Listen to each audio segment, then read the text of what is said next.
Tu commences à jardiner, tu aimerais avoir des super belles plantes.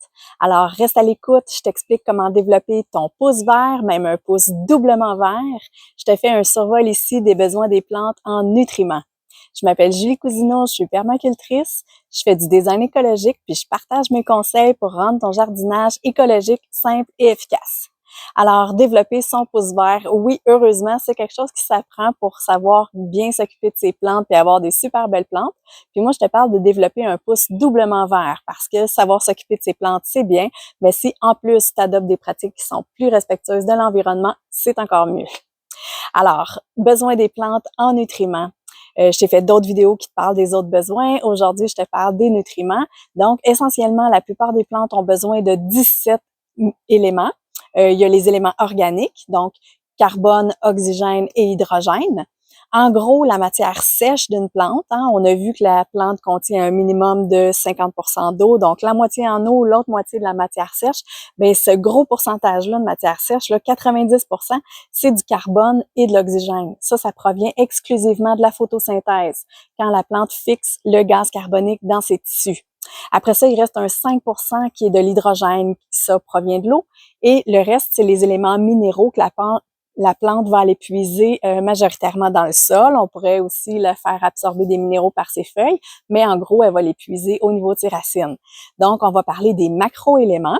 Ça, c'est les éléments qui sont contenus en plus grande quantité, que la plante a besoin de plus. Donc, on parle de l'azote, on parle du potassium, du calcium, du phosphore, du magnésium et du soufre.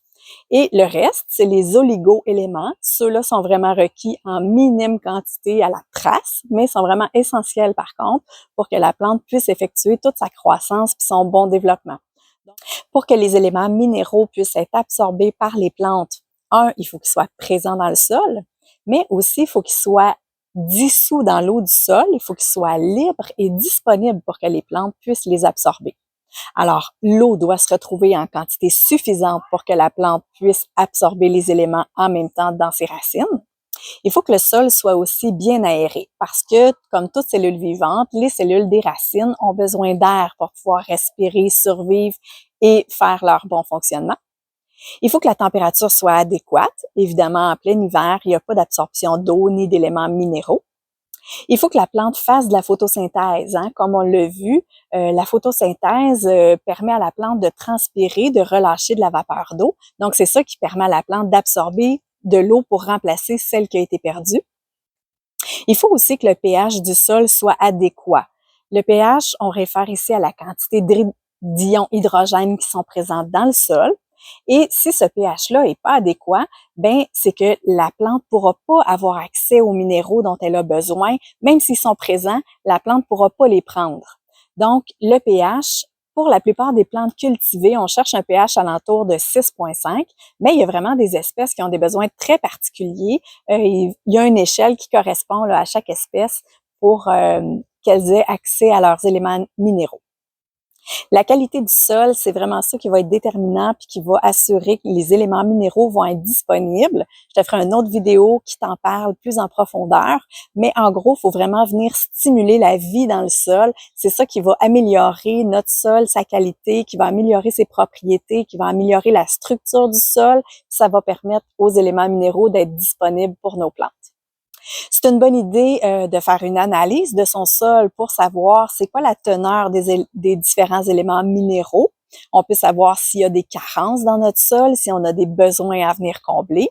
Évidemment, quand on remplit notre demande d'analyse, on va dire le type de plante qu'on veut cultiver. Donc, les recommandations qu'on va recevoir, ça va vraiment être adapté à la plante qu'on a dit qu'on voulait cultiver. Comme ça, on va savoir s'il faut corriger certains éléments minéraux ou corriger le pH. Donc, il va y avoir des recommandations liées à cette analyse-là. En gros, un sol qui est fertile, c'est un sol qui est riche en matière organique. Cette matière-là, on peut l'apporter tranquillement au niveau du sol. Donc, on peut enrichir son sol, ça se fait. Mais évidemment, c'est beaucoup plus facile de choisir ses plantes en fonction du type de sol qu'on a déjà que de vouloir corriger son sol parce que, comme je viens de le dire, ça prend du temps à faire. Mais c'est pas impossible. Mais on peut, si on a par exemple un sol très fertile, oui, on peut cultiver des plantes qui sont très exigeantes en éléments minéraux.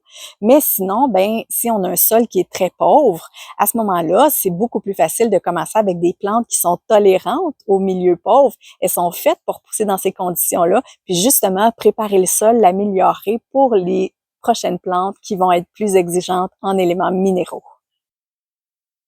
Si on a besoin de venir corriger des carences ou d'améliorer la fertilité de notre sol, bien à ce moment-là, c'est bien d'apporter de la matière organique à notre sol, d'amener de la nourriture qui est naturelle.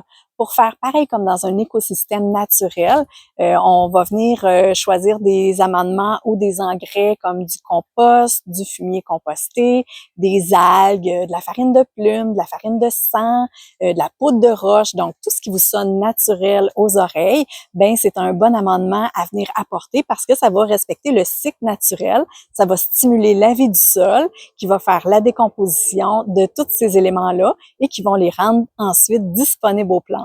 Et c'est ce qui va assurer d'avoir des belles plantes en santé, qui vont bien se développer puis qui vont être super belles, qui vont vous procurer les résultats escomptés.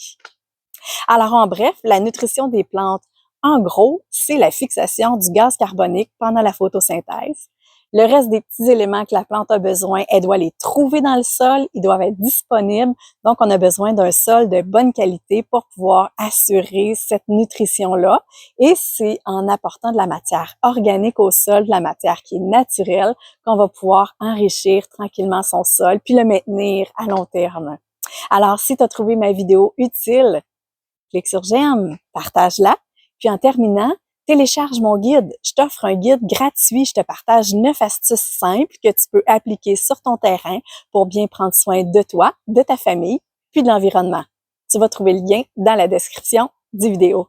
Alors, bon été, bon jardinage. Je te souhaite des super belles plantes en santé.